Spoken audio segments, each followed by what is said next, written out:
Friends, और आप लोग कैसे हैं? आशा करती हूँ आप लोग बहुत अच्छे होंगे। आज की हमारी टॉपिक है क्रांतिकारी राष्ट्रवादी। ठीक है, चलिए अपनी क्लास को स्टार्ट करते हैं। भारत में क्रांतिकारी आंदोलन का प्रारंभ 1897 ईस्वी में महाराष्ट्र से माना जाता है। 1918 ईस्वी में पेश विद्रोही समिति की रिपोर्ट में भारत में क्रांतिकारी आंदोलन की शुरुआत का श्रेय महाराष्ट्र के पुणे जिले के चित्पावन ब्राह्मणों को दिया गया था। भारतीय क्रांतिकारी संगठन को देख लेते हैं। संगठन मित्र मेला की स्थापना हुई थी 1899 में। इसके संस्थापक थे विनायक दामोदर सावरकर, गणेश सावरकर थे। अनुशीलन समिति की स्थापना 1902 में हुई थी। वारिंद्र कुमार घोष, जतीन्द्र नाथ बनर्जी, प्रबोध मित्र, पुलिन दास, सतीश चंद्र बोस थे। भारत माता सोसाइटी 1904 में स्थापना हुई थी। अजीत सिंह व अम्बा प्रसाद के द्वारा स्थापना हुआ था। ढाका अनुशीलन समिति 1904 ईस्वी में पी मित्रा व पुलिन दास के द्वारा हुआ था। अभिनव भारत समाज 1904 में ईस्वी में बी.डी. सावरकर के द्वारा स्थापना हुई थी। युगांतर अंजुमन एवं 1907 ईस्वी में बी.के. घोष, भूपेंद्र नाथ दत्त, सरदार अजीत सिंह के द्वारा स्थापना हुआ था।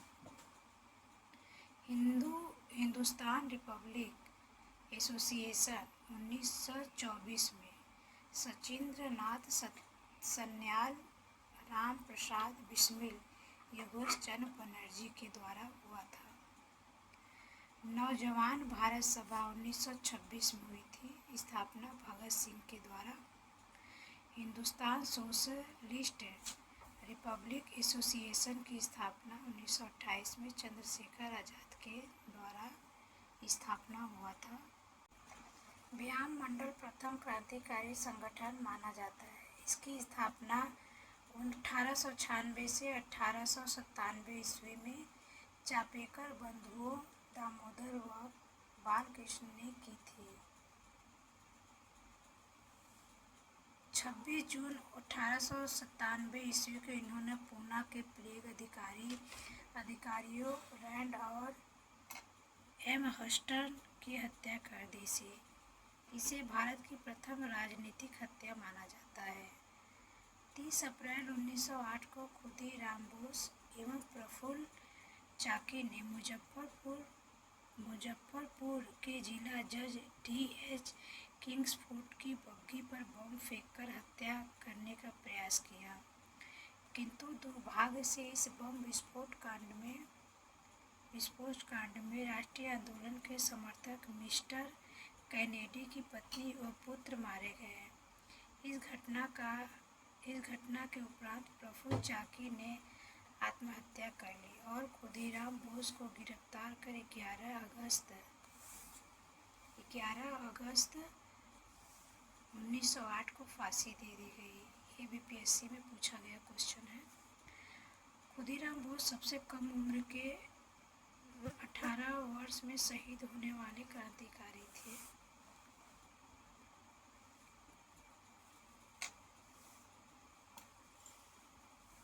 सौ 1908 में कलकत्ता के मणिकतला गार्डन हाउस अलीपुर में अनेक क्रांतिकारी द्वारा बम बनाने और हथियार चलाने का अभ्यास करने के कारण पुलिस द्वारा की गई छापेमारी में अरविंद घोष और उनके भाई वारिंद्र कुमार घोष सहित अनेक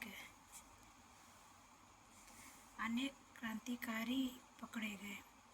इन सभी पर अलीपुर षड्यंत्र केस के तहत मुकदमा चलाया गया। इस मामले में नरेंद्र गोसाई को सरकारी गवाह बनाया गया। चित्तरंजन दास ने अलीपुर से षड्यंत्र मामले में अरविंद घोष का बचाव किया नागरिकता साक्षात के अभाव में उन्हें रिहा कर दिया गया, जिसके पश्चात वे राजनीतिक गतिविधियों त्याग कर पांडिचेरी चले गए और वहाँ आरोविली आश्रम की स्थापना की। देख सकते हैं दोस्तों, ये मदन लाल ढींगरा ने करजन वाइली को गोली मारकर हत्या की थी। ये भी क्वेश्चन में बीपीएससी में पूछा गया था, टीआरई में क्वेश्चन पूछा गया था। 17 अगस्त 1909 में इन्हें फांसी दे दी गई थी, मदन लाल ढींगरा को।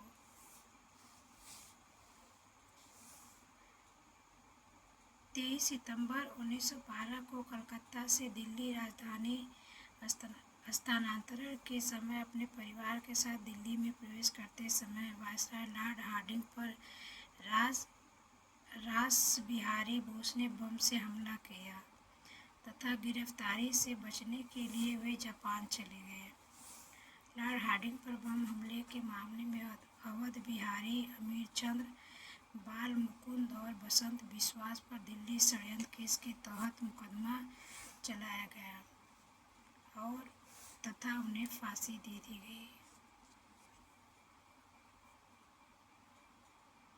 दोस्तों, आज की क्लास में हम यहीं तक अपनी क्लास को समाप्त करते हैं। अगले क्लास में इससे आगे का क्वेश्चन, आगे का टॉपिक हम लोग देखेंगे।